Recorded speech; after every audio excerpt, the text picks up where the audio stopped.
वालेकुम। आज हम पढ़ेंगे विटामिन ए। विटामिन ए की सबसे पहले फॉर्म्स हम पढ़ेंगे, फिर उसके फंक्शंस पढ़ेंगे। इसके बाद जो इसका एक साइकिल आता है वो मैं बना के दिखाऊंगी। वो बहुत इजी तरीका है, अगर वो उस तरीके से आप साइकिल बनाएंगे, समझ के बनाएंगे, तो ख़ुद उसके बाद आराम से बना सकेंगे। इसके अलावा हम इसकी टॉक्सिसिटी, इसकी डेफिशिएंसी और इसका रिकमेंडेड डेली अलाउंस पढ़ेंगे।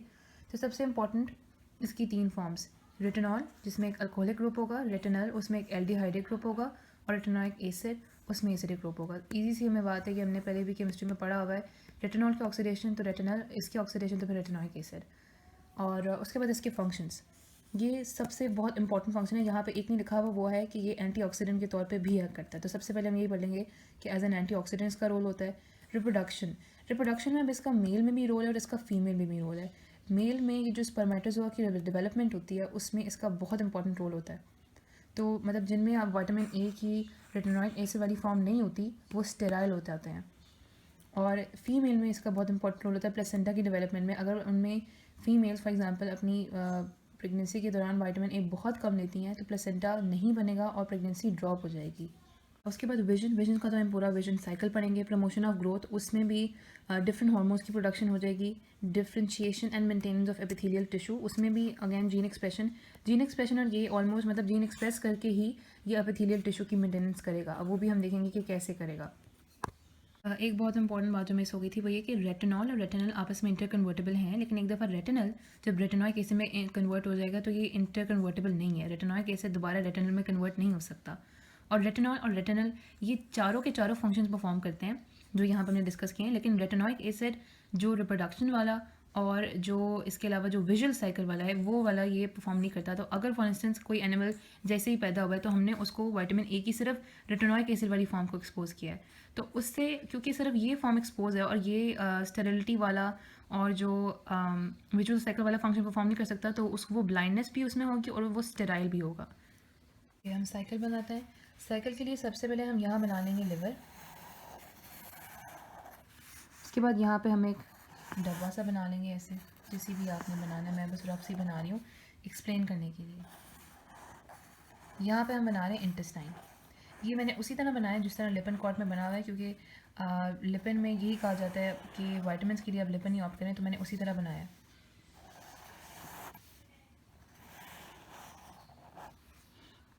तो सबसे पहले हम इंटेस्टाइन में पढ़ेंगे।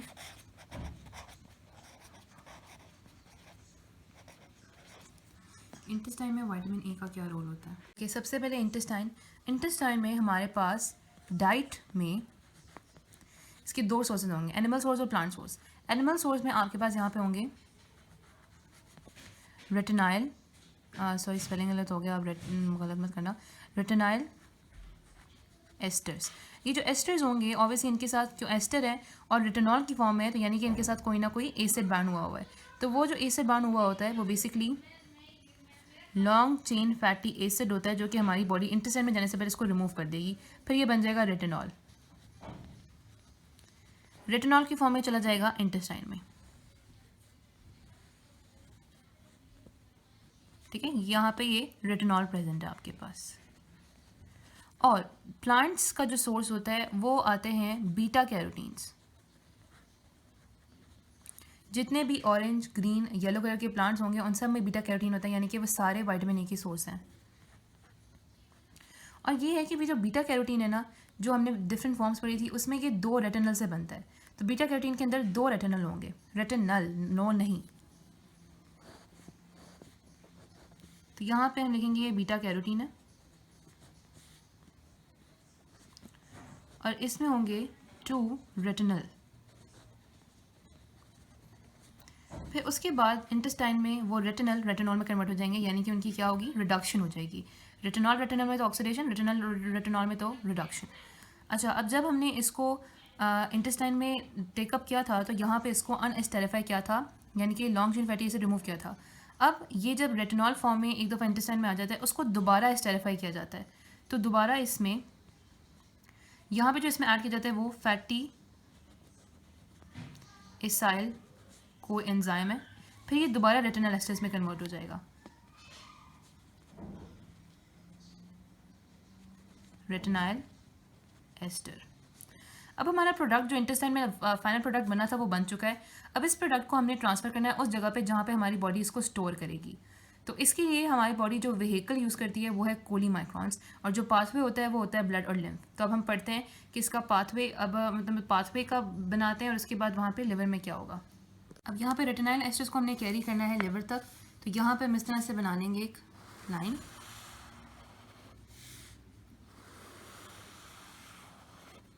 ठीक है। यहाँ पे बस ये ऐसे हो गई। और यहाँ पे इसको कौन कैरी कर रहा है, यहाँ पे हम लिख लेंगे इसको कैरी कर रहे हैं काइलोमाइक्रॉन्स, सॉरी मैंने कोली माइक्रॉन बोल दिया होगा, काइलोमाइक्रॉन्स, जो कि लिम्फ प्लस ब्लड में इसको कैरी करेंगे। अच्छा, काइलोमाइक्रॉन्स जब यहाँ जाएंगे तो यहाँ पे सिर्फ क्या रिलीज करेंगे, बाहर आपके पास यहाँ पे काइलोमाइक्रॉन रेमनेंट्स रह जाएंगे। और यहाँ पे क्योंकि सिर्फ इसको ट्रांसफर नहीं करना है, यहाँ पे इसकी स्टोरेज भी होती है, और स्टोरेज अगेन एस्टेरिफाइड फॉर्म में होगी। और किस एस्टेरिफाइड फॉर्म में, यहाँ पे मतलब अल्कोहल अगर रेटिनॉल है तो एसिड कौन सा कमाया होगा, पैल्मिटिक एसिड। तो ये रेटिनाइल पैल्मिटेट की फॉर्म में यहाँ पे स्टोर हो जाएगी। तो लिवर में नॉर्मली हमारी जो स्टोरेज फॉर्म होगी वो रेटिनाइल एस्टर्स ही होते हैं, और रेटिनाइल एस्टर्स में भी रेटिनाइल पैल्मिटेट। अच्छा, अब लिवर में ये स्टोर हो गई। अब जब भी हमें इसके फंक्शन के, फॉर एग्जांपल हमने विजुअल साइकिल का फंक्शन परफॉर्म करना है या जीन एक्सप्रेशन करनी है विटामिन ए के थ्रू, तो इसने कैसे जाना है, कहाँ जाना है, तो ये बाहर जाने के लिए कन्वर्ट होगी एक डिफरेंट फॉर्म में, और वो होगी ऑल ट्रांस रेटिनॉल। तो जिस फॉर्म में हमारी जो रेटिनाइल एस्टर्स जो हैं वो ट्रेवल करते हैं विजुअल साइकिल में जाने के लिए और जीन एक्सप्रेशन करने के लिए, वो होती है ऑल ट्रांस रेटिनॉल। तो सबसे पहले हम इसका जीन एक्सप्रेशन देख लेंगे कि ये जीन एक्सप्रेशन में कैसे करती जाती है। तो जब इसको बाहर बेचते हैं, रेटिनॉल जब बाहर जाएगी, इस पॉइंट पे इसके साथ एक और व्हीकल भेज दिया जाएगा। अब वो व्हीकल क्या है, तो यहाँ पे जो एक और व्हीकल वो बाइंड करेगा उसको हम कहते हैं रेटिनॉल बाइंडिंग प्रोटीन, प्लस यहाँ पे होता है ट्रांस थायरोटिन। इन दोनों का कॉम्प्लेक्स इसके साथ बाइंड करेगा, वरना वो कहते हैं कि लिवर ये कहता है कि बस तुम इसके बगैर नहीं जा सकती। जब तक तुम्हारे पास रेटिनॉल के पास रेटिनॉल बाइंडिंग प्रोटीन और ट्रांस थायरोटिन कॉम्प्लेक्स नहीं लगा होगा तो ये आगे नहीं जा सकती। फिर ये कॉम्प्लेक्स बना लेंगे और कॉम्प्लेक्स की फॉर्म में आगे ट्रांसफॉर्म होंगे। जब ये वापस यहाँ पे आएगा, मतलब जब यहाँ पे जहाँ पे जीन एक्सप्रेशन किसी भी पेरिफेरल टिश्यू में आ गया, तो फिर यहाँ से रेटिनॉल बाइंडिंग प्रोटीन प्लस जो हमारा ट्रांस थायरोटिन था वो रिमूव हो जाएगा, और अब ये अंदर आ गई है। अंदर भी ये ऐसे नहीं जाती, जब ये किसी भी पेरिफेरल टिश्यू में आएगी, इसको हम कह देंगे कि ये पेरिफेरल टिश्यू है, कोई भी हो सकता है जहाँ पे भी इसने जीन एक्सप्रेशन करनी है। एपिथेलियल हो सकता है, अगर स्किन का जैसे हमने कहा है कि स्किन का ही फंक्शन है तो इसमें ये एपिथेलियल टिश्यू हो सकता है, और रिप्रोडक्शन है तो इसमें कोई और टिश्यू ओवरीज वगैरह हो सकती हैं जहाँ पे इसने जीन एक्सप्रेशन करनी है। ओके, तो रेटिनॉल जब यहाँ पे आया है तो इसके अंदर भी एक इंटरनल जो हम कहेंगे कि सेल मेम्ब्रेन के अंदर एक रेटिनॉल बाइंडिंग प्रोटीन होती है, इंट्रासेलुलर रेटिनॉल बाइंडिंग प्रोटीन, वो उसको अंदर कैरी करेगी, उसको वो अंदर कैरी करेगी, और वहाँ पे उसको अभी रेटिनॉल है, लेकिन अब यहाँ पे जब रेटिनॉल अंदर कैरी करेगी, अभी अंदर आ गई, अब ये रेटिनॉल कन्वर्ट हो गया यहाँ पे रेटिनल और फिर रेटिनोइक एसिड में।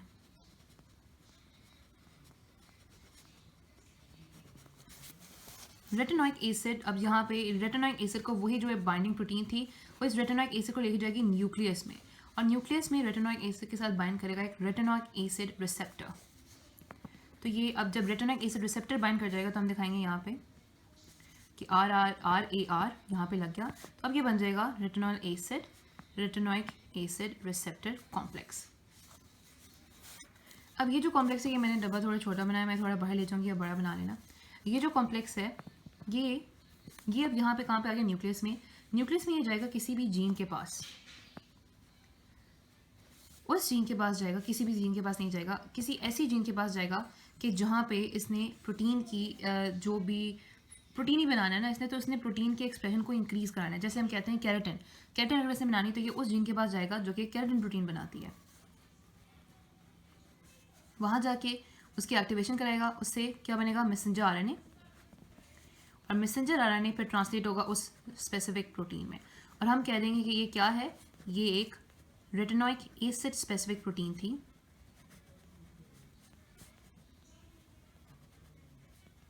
ठीक है, ये वो थी। नेक्स्ट अब हम यहाँ पे देखेंगे कि विजुअल साइकिल में रेटिनॉल का क्या रोल है। अब इसी फॉर्म में जब ये फिर से दोबारा यहाँ पे बाहर निकलेगा तो लिवर कहेगा ऐसे नहीं जाओगी तुम, तुम्हारे साथ रेटिनॉल बाइंडिंग प्रोटीन और ट्रांसथायराइडन कॉम्प्लेक्स लगेगा, तो फिर ही तुम जाओगी। फिर ये आपके पास ये जो रेटिनॉल है ये इस तरह फॉर्म में ट्रांसफर होता है। जब ये इधर आ जाएगा, मतलब अंदर आ गया, तो दोबारा से रेटिनॉल बाइंडिंग प्रोटीन ट्रांसथायराइडन कॉम्प्लेक्स चला गया। अब ये हम दिखा रहे हैं ये सारा कहाँ हो रहा है काम, आइज़ में। आइज़ में हम ये विजुअल साइकिल चल रहा है। यहाँ पे जो साइकिल्स है ये इसमें सिर्फ हमें ये चीज़ याद रखनी है कि कौन सी चीज़ में किस में कन्वर्ट हो रही है और क्या क्या चीज़ें हो रही हैं। अगर ये नहीं पता होगा कि बीच में क्या क्या चीज़ें हो रही हैं तो बिल्कुल भी समझ नहीं आएगी कि कौन सी चीज़ से क्या कैसे बन गया। अच्छा, यहाँ पे क्या आया है, यहाँ पे हमारे पास आया ऑल ट्रांस रेटिनॉल, रेटिनॉल आया था। हमने यहाँ पे ऑल ट्रांस रेटिनॉल को ही स्टोर किया था ना, उसी फॉर्म में यहाँ पे आ गया ऑल ट्रांस रेटिनॉल। ठीक है, अगर यहाँ पे आपको पता चल रहा है कि मैंने थोड़ा छोटा बनाया, तो जब आप बनाओगे तो आपने उसको थोड़ा बड़ा बना लेना है। हालांकि मैंने प्रैक्टिस की थी फिर भी पता नहीं क्यों ऐसे बन गया। अच्छा, उसके बाद सबसे पहला स्टेप जिसका होगा वो क्या होगा, एस्टेरिफिकेशन। ये कन्वर्ट होगा ऑल ट्रांस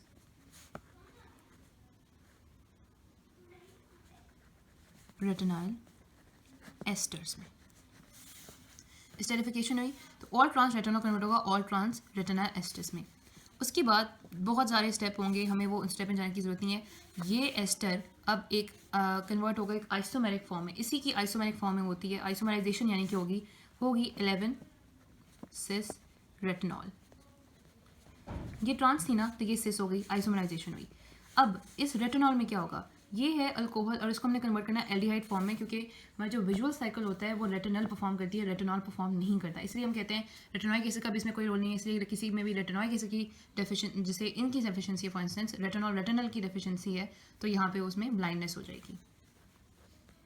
तो रेटिनॉल कन्वर्ट होगा रेटिनल में 11 सिस रेटिनल,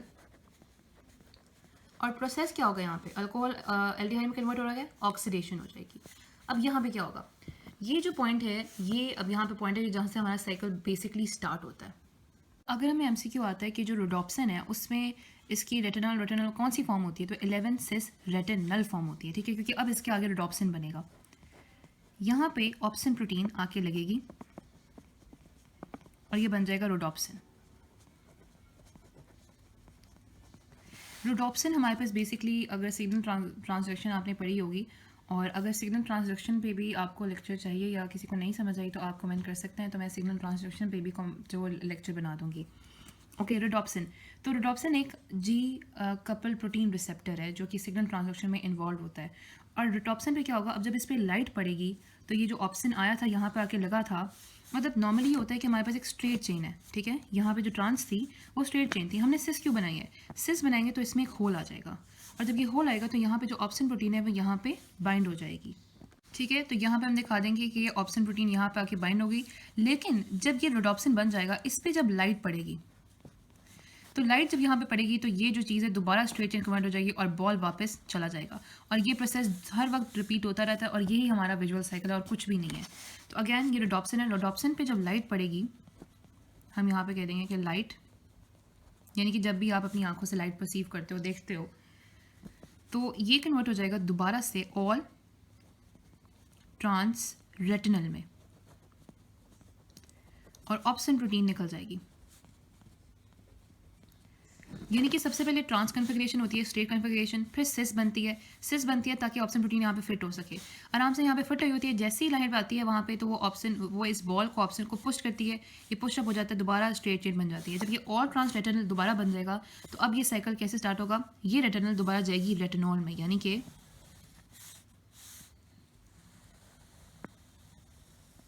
इस तरह से साइकिल बनेगा। यानी कि ऑल ट्रांस रेटिनल बन गई। अब ये रेटिनल कन्वर्ट होगी रेटिनॉल में। रेटिनल में कैसे कन्वर्ट होगी? रेटिनल में अगर ऑक्सीडेशन से होती है तो रेटिनॉल रिडक्शन में कन्वर्ट होगी। तो अब यहाँ पे सबसे पहले क्या स्टेप होगा? रिडक्शन। कि जैसे जब हम साइकिल दोबारा स्टार्ट करेंगे तो ऑल ट्रांस रेटिनल सॉरी, ये दोबारा रिड्यूस होगी ऑल ट्रांस रेटिनॉल में। ऑल ट्रांस रेटिनॉल की एस्टरिफिकेशन होगी ऑल ट्रांस रेटिनल एस्टर्स। फिर ये जो एस्टर ये कन्वर्ट होगी आइसोमेरिक फॉर्म में और इसकी आइसोमराइजेशन होगी 11 सिस रेटिनॉल। 11 सिस रेटिनॉल की ऑक्सीडेशन हुई तो 11 सिस रेटिनल। अब यहाँ पे ये वो कंपोनेंट है जहाँ से रोडोप्सिन बनेगा। ये वो कंपोनेंट जो हमारी विजुअल साइकिल में बहुत इंपॉर्टेंट है। यहाँ पे आके ऑप्सन प्रोटीन लगेगी तो ये बनेगा रोडोप्सिन। अब जब ये रोडोप्सिन बन गया यानी कि ये फॉर्म है, ठीक है, इस पर जब लाइट आ करेगी तो ये जो ऑप्सन होगा ये रिमूव हो जाएगा। और साथ ही साथ इस प्रोसेस पे क्या हो रहा है, जैसी लाइट पड़ेगी ऑप्सन रिमूव होगा, क्योंकि ये जी प्रोटीन कपल रिसेप्टर है तो यहाँ पे एक सिग्नल ट्रांसडक्शन का प्रोसेस स्टार्ट हो जाएगा। और यहाँ पे क्या होगी, अब जैसे इस पर लाइट पड़ेगी तो यहाँ पे जी protein couple receptor signal transduction start करेंगे और यहाँ पे डीपोलराइजेशन होगी। डीपोलराइजेशन यानी कि जो एक्शन पोटेंशियल है वो डेवलप होना स्टार्ट हो जाएगा और जो ऑप्टिक नर्व है वो इम्पल्स कैरी करेगी और हम लाइट को परसीव करेंगे। उसके बाद मतलब जब लाइट पड़ी ऑप्शन रिमूव हो गया तो दोबारा रिडॉप्सिन यानी कि रिडॉप्सिन किस में डिसइंटीग्रेट करेगा? ऑप्शन में और ऑल ट्रांस रेटिनल में, और ऑल ट्रांस रेटिनल दोबारा रेटिनॉल में, और ये सारा प्रोसेस दोबारा होगा और यही सारा साइकिल चलता रहता है। This was all about vitamin A cycle. अगर इसमें कोई भी क्वेरी है तो आप उसमें मुझे कमेंट्स में पूछ सकते हैं। Now we will move on to diseases, deficiency और टॉक्सिसिटी। सबसे पहले हम इसकी रिकमेंडेड डेली अलाउंस देख लेते हैं। रिकमेंडेड डेली अलाउंस जो हमारे पास विटामिन ए की है वो है 900 रेटिनॉल एक्टिविटी इक्विवेलेंट। आप 900 माइक्रोग्राम ही कह दो क्योंकि वो इसकी इक्वल है फॉर मेल्स और 700 फॉर फीमेल्स। ये बहुत इंपॉर्टेंट है, हर विटामिन की आरडीए आपको पता होनी चाहिए। अब आ जाते हैं इसकी डेफिशिएंसी पे। तो इसकी डेफिशिएंसी का जो सबसे अर्ली साइन होगा वो आपके पास होगा नाइट ब्लाइंडनेस। मतलब सबसे पहले अगर किसी बंदे को विटामिन ए की डेफिशिएंसी स्टार्ट होती है तो उसको रात में नजर नहीं आएगा। लेकिन जो नाइट ब्लाइंडनेस है आप उसको विटामिन ए की सप्लीमेंट दे दो या फिर आप विटामिन ए अपनी डाइट में इंक्रीज कर दो। अच्छा, विटामिन ए की सोर्सेज ये भी पता होनी चाहिए, liver, kidney, cream, butter, egg yolk, और मैंने बताया था कि जो कैरोटीन्स होती हैं वो होती हैं येलो, ऑरेंज और डार्क ग्रीन वेजिटेबल्स में। तो ये इनके सोर्सेज हैं। तो अगर किसी को ये नाइट ब्लाइंडनेस है तो बस वो अपनी सोर्सेज इंक्रीज कर दे, विटामिन इंक्रीज कर जाएगा। लेकिन अगर किसी को क्रॉनिक नाइट ब्लाइंडनेस है, बहुत देर तक उसको नाइट ब्लाइंडनेस भी है और दूसरा विटामिन ए की डेफिशिएंसी भी है, उसमें जो चेंजेस आएंगे उनको हम जीरो ऑफ्थैल्मिक चेंजेस कहते हैं। जीरो ऑफ्थैल्मिक में चेंजेस में क्या होता है? उसमें ये होता है कि क्योंकि हमें ये पता है कि विटामिन ए, हमने शुरू में पढ़ा था कि ये हमारे जितने भी टिश्यूज़ हैं उनकी भी, अब हम आगे इसमें देख लेते हैं। यहाँ पर हमने पढ़ा था कि differentiation and maintenance of epithelial tissue. तो एपिथेलियल टिश्यू हमारी आई में भी एक एपिथेलियम जो हमारी कंजक्टाइवा है, इट इज़, तो हमारी कंजक्टाइवा बनी होती है स्ट्रेटिफाइड कोलमनर एपिथेलियम की। तो इसने विटामिन ए ने डिफ्रेंशिएशन और मेंटेनेंस करनी है एपिथेलियम की। जब विटामिन ए की डेफिशिएंसी होगी तो हमारी वो जो एपिथेलियम होगी वो मेंटेन नहीं रहेगी और होगा क्या कि वो ड्राई हो जाएगी। तो जब कंजक्टाइवा और कॉर्निया दोनों ड्राई हो जाएंगे तो हमारी उसमें इन्फ्लेमेशन हो जाएगी आइज़ में। जब आइज़ में इन्फ्लेमेशन होगी तो बॉडी उसको हील करने की कोशिश करेगी। जब बॉडी हील करेगी तो बॉडी वहाँ फाइब्रस टिश्यू बनाएगी जो कि बेसिकली होता है ओपेक स्कार टिश्यू। अब जब ओपेक टिश्यू कॉर्निया में बन गया तो ओपेक, वो खुद भी कह रहे हैं कि वो ओपेक स्कार टिश्यू है, तो ओपेक टिश्यू बन जाएगा तो हमें क्या नजर आएगा? कुछ भी नहीं नजर आएगा। तो इससे कंप्लीट ब्लाइंडनेस हो जाएगी। इसको हम जीरो ऑफ्थैल्मिया कहते हैं। और वो कहते हैं कि वर्ल्ड वाइड ईच ईयर 500,000 जो बच्चे हैं उनको जीरो ऑफ्थैल्मिया की वजह से उनमें विटामिन ए की डेफिशिएंसी हो जाती है। विटामिन ए की डेफिशिएंसी इसके अलावा स्टेरिलिटी भी कॉज कर सकती है क्योंकि वो रिप्रोडक्शन में इन्वॉल्व होती है। जैसे स्किन कंडीशन, स्किन में डर्मेटोलॉजी में रेटिनोइक एसिड का एक बहुत इंपॉर्टेंट रोल है क्योंकि रेटिनोइक एसिड की दो ऐसी फॉर्म्स है जो हम माइल्ड या फिर बहुत ही क्रॉनिक एक्नी में दे सकते हैं, मतलब उनको हम प्रेस्क्राइब कर सकते हैं। अगर माइल्ड एक्नी है तो माइल्ड एक्नी में आप रेटिनोइन या ऑल ट्रांस रेटिनोइक एसिड देते हो। ये हम टॉपिकल देते हैं। टॉपिकल यानी कि आप स्किन के ऊपर अप्लाई करने के लिए दे सकते हो as a cream. Oral administration हरगिज़ भी नहीं दे सकते क्योंकि ये ओरली बहुत ही ख़तरनाक है। लेकिन विटामिन ए का एक बहुत इंपॉर्टेंट और बहुत ही अच्छा रोल है। फाइनली हम विटामिन ए का कुछ अच्छा रोल पढ़ रहे हैं कि अगर आपके पास ल्यूकीमिया एक कैंसर होता है, ल्यूकीमिया वाइट ब्लड सेल का एक कैंसर जो कि अक्यूट प्रोमाइलोसिटिक ल्यूकीमिया है, उसमें जब हम ये देंगे, ओरली देंगे रेटिनोइन जो है या all trans retinoic acid orally देंगे तो यहाँ पे जो कैंसर सेल्स होंगे विटामिन ए कैंसर सेल्स को नॉर्मल सेल्स में कन्वर्ट कर देगा। जो इसकी फॉर्म है वो है आइसोट्रेटिनॉल या 13 सिस रेटिनोइक एसिड। ये जब बहुत ही सवेयर एक्नी होती है या फिर सोरियासिस की ट्रीटमेंट में आप ये दे सकते हो। उसके बाद रेटिनॉइड टॉक्सिसिटी, जो विटामिन ए का जो अमाउंट है वो बहुत ही ज़्यादा है, हाइपर विटामिनोसिस ए। अब इसमें क्या होता है, इसे आपने याद रखनी है, वो क्या होता है? स्किन प्रोलिटिक यानी कि इची हो जाएगी, लिवर कैरोटिक यानी कि वहाँ पे जॉन्डाइस जो है वो हो सकता है और कैरोसिस हो सकती है। फिर ब्रेन में इंट्राक्रीनियल प्रेशर बढ़ जाएगा और दूसरा एक और इसकी यहाँ पे उन्होंने बताया हुआ है कि बोन की में जो मिनरल डेंसिटी है वो डिक्रीज़ कर जाएगी और इंक्रीज रिस्क ऑफ फ्रैक्चर। लेकिन जो इंपॉर्टेंट चीज़ें हमने याद रखनी है वो ये हैं कि स्किन प्रोरेटिक, लिवर कैरोटिक और ब्रोन का जो ब्रेन का जो इंट्राक्रीनियल प्रेशर है वो इंक्रीज़ कर जाएगा। तो उन्होंने ये बताया हुआ है कि हमें आइसोट्रेटिनॉइड प्रेगनेंसी में नहीं देनी चाहिए, या फिर जो इस एज में होती हैं कि वो प्रेग्नेंट हो सकें, या फिर ऑब्वियसली मैरिड लाइफ के बाद उनको यहाँ पे इतनी ज़्यादा आइसोट्रेटिनॉइड यानी कि अपनी सेवेयर एक्ने के लिए ये नहीं लेना चाहिए, क्योंकि इससे आपकी फिर प्लेसेंटा की डेवलप नहीं होगी और प्रेगनेंसी फ़ौरन ड्रॉप हो जाएगी, तो ये नहीं लेनी चाहिए। So this was all about vitamin A, or if you have any query you can ask me in the comment section. Next time we will do vitamin D.